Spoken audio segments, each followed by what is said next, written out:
নমস্কার বন্ধুরা, কেমন আছো সবাই? লিলিয়ান অদ্রিজা মামের এই ছোট্ট ব্লগটিতে সবাইকে স্বাগত জানাই। আজ 25শে ডিসেম্বর, ক্রিসমাস। সকলকে জানাই হ্যাপি ক্রিসমাস। তোমরা দেখতেই পাচ্ছ আমি এখন গাড়িতে।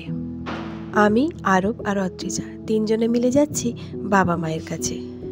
আজ থেকেই তো স্কুলের ছুটি পড়ে গেছে, তাই এই ছুটিটা কাটাবো বলে আমরা তিনজনেই বেরিয়ে পড়েছি। আর গাড়ি মানেই ওদের গা বমি বমি ভাব, তাই সমানে জানালার দিকে মুখ বাড়িয়ে আছে। একেবারেই বাড়ির কাছাকাছি, রাস্তা থেকে বাবাকে নিয়েই একেবারে বাড়ির মধ্যে ঢুকছি। তবে বাড়ি আসার আনন্দটা একেবারেই আলাদা রকম। সোজা ঢুকে পড়েছি মায়ের রান্নাঘরে। তবে ঢুকেই দেখছি মায়ের চলছে রান্না বান্না। এই যে রান্নাঘরের ভিতরে রান্না বান্না সব শুরু হয়ে গেছে।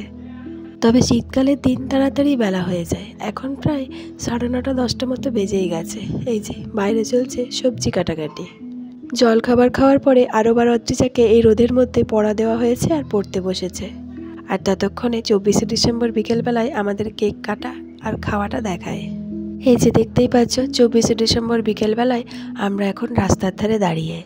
রাস্তাঘাটে আলোয় ভর্তি হয়েছে আর ক্রিসমাসের জন্য জায়গায় জায়গায় কেক বিক্রি চলছে। আর আমরা সোজা ঢুকে যাই কেক অ্যান্ড বেকসের দোকানে।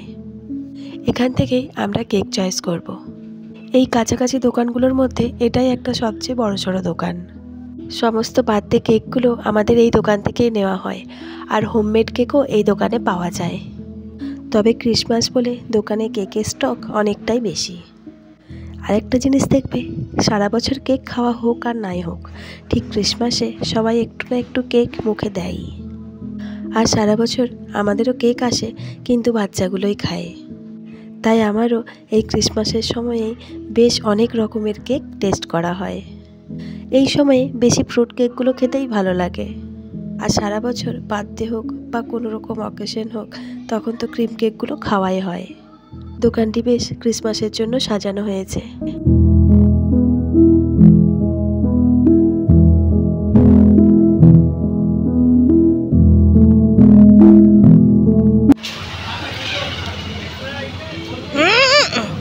নাচে না, রাস্তায় নাচে না।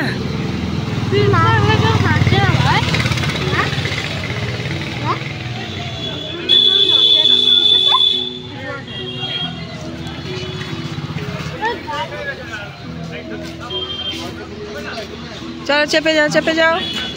রাস্তার ধারে দাঁড়িয়ে দাঁড়িয়ে কেক খাওয়ার নাচাটা একবার দেখলে তো যাই হোক। এরপরে আমরা সোজা ফিরছি বাড়িতে। কালকে আমরা বেরিয়ে পড়বো বলে আজকেই আমাদের কেক খাওয়া শুরু। বড় কেকটা আজকেই কাটা হচ্ছে। আর যিশু খ্রিস্টের বার্থডে মানে সবাইকারই একরকম বার্থডে, সবাই মিলে কেক কাটা হয় আর খাওয়া হয়। এই সময় ফ্রুট কেকটা বেশি পরিমাণে বিক্রি হয়। Happy birthday to you. Happy birthday to you. Happy birthday to dear Baba. Happy birthday. Father. কথা রাখতে বেলায় একদম বলতে নাই, রাখতে বেলায় কথা বলতে নাই। চুপ করেই তো আছে। কি বলছি?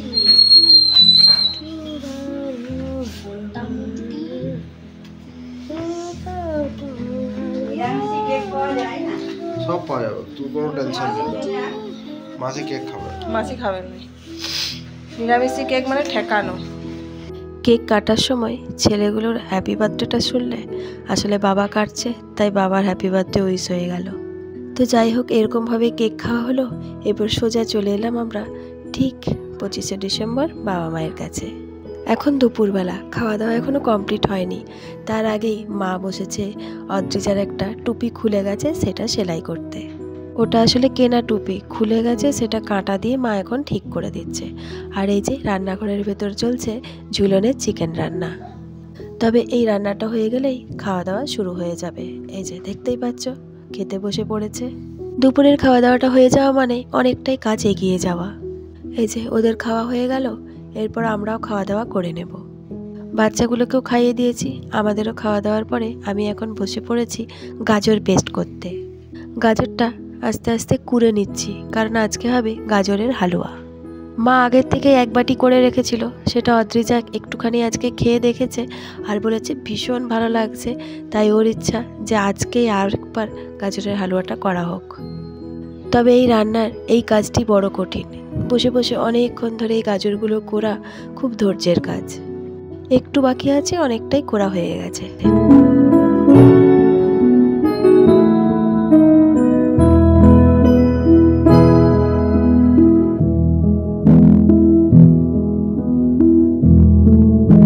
এখন ঠিক সন্ধেবেলায় আমরা বসেছি এই বই খাতাপত্রগুলো ঠিক গোছাগুছি করতে, কারণ আর কিছুদিন পরেই আছে মাদের সারদা সম্মেলন।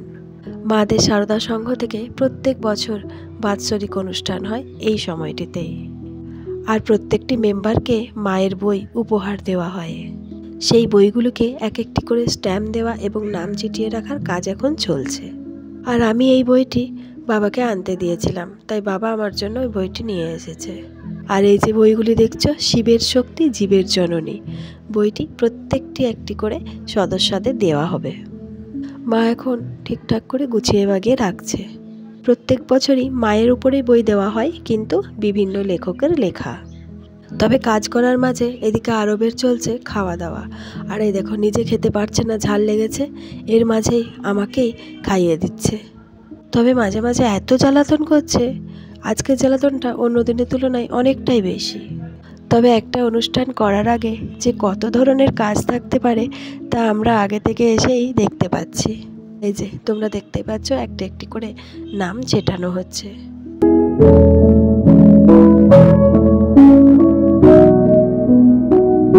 শত কাজের মাঝেও মা এক ফাঁকে গাজরের হালুয়া তৈরি করে নিয়েছে। আর এই দেখো, অদ্রিজা খাবে বলে বাটি করে নিয়েও নিয়েছে। আবার খাওয়া দাওয়ার পরে বসে গেছে উল্কাটা নিয়ে। ছোটোবেলায় মা কাকিমাদের হাতে এই উল্কাটা দেখেছি এবং অনেক অনেক সোয়েটার বুনতেও দেখেছি, কিন্তু এই জিনিসটার চল এখন আর নেই। তবে আমার মায়ের আগ্রহ সেরকমই রয়ে গেছে, তাই অদ্রিজার খুব ইচ্ছা যে দিদিভাইয়ের কাছে একটুখানি কিভাবে করতে হয় সেটা দেখে নিই। আর মায়েরও শেখানোর আগ্রহ সেরকমই রয়েছে। আমার কাছে যতবার আসছে আমি বারবার ওকে দূরে সরিয়ে দিচ্ছি, কারণ আমার আর এত এনার্জি নেই। তবে এর শেখার আগ্রহ আছে।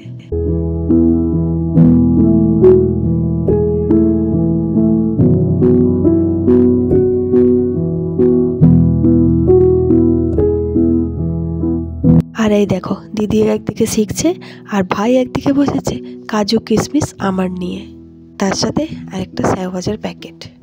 এই করতে করতে সন্ধেবেলা হয়ে গেল। মায়েরও সন্ধে দেওয়া হয়ে গেছে। সন্ধেবেলায় মায়ের মন্দিরে বেশ সুন্দর ধূপের গন্ধ, আর মন্দিরের বেদিতে ভাই খুব সুন্দর করে এই আলোটি বসিয়ে দিয়েছে। সন্ধেবেলায় আর ভোরবেলায় ঠাকুর মন্দিরের পরিবেশটাই একেবারে আলাদা। তো চলো বন্ধুরা, রাতও হয়ে গেল। আজকের ভিডিওটা আমি এখানেই শেষ করছি। তোমাদের কেমন লাগলো একটা কমেন্ট করে জানিও। ভালো লাগলে লাইক করো, যারা যারা সাবস্ক্রাইব করোনি তারা প্লিজ সাবস্ক্রাইবটা করো। তোমরা সবাই খুব ভালো থেকো, সুস্থ থেকো, আনন্দে থেকো। দেখা হবে খুব শিগগির পরের একটা ব্লগে। তোমরা সবাই খুব ভালো থেকো, সুস্থ থেকো আর অনেক আনন্দে থেকো।